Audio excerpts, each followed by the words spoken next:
다음 소식입니다. 민가에 포가 떨어지는가 하면 밤낮 없이 울리는 포성과 총성에 포천 영평 사격장 인근 주민들은 수십 년째 고통을 호소하고 있습니다. 드디어 올해 군 소음법이 국회를 통과했지만 보상금 지급 전까지 해결해야 할 과제가 많아 보입니다.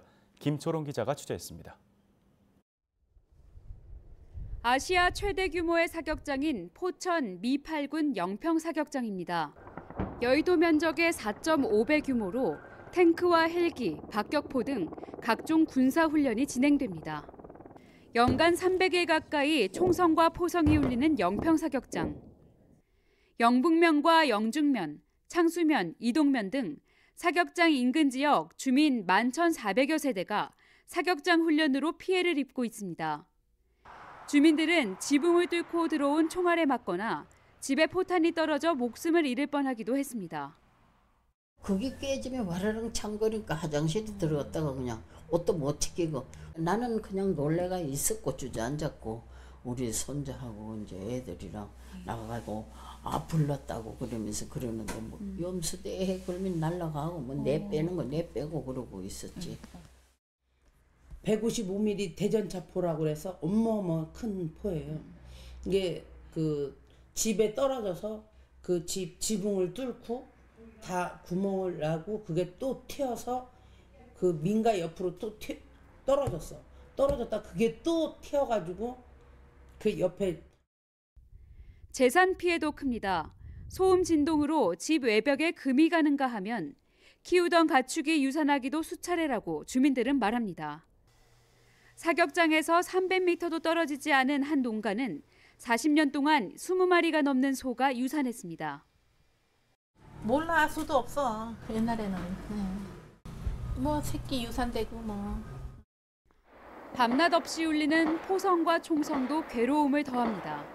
뭐 그냥 시끄러운 거지 뭐 맨날 그냥 사람이 아주 시끄러워서 살 수가 없지. 뭐야 막 유리창 깨지고 막 난리도 아니고 그랬는데. 사격장에서 1.5km 떨어진 창수면 오가삼리 마을회관에서 측정한 소음 기록입니다.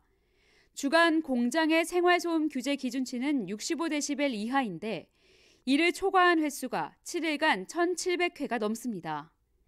주민들은 그간 제대로 보상받기가 어려웠다고 말합니다. 뭐 보상을 얼마 할까 하는 게 다 시끄럽더라고.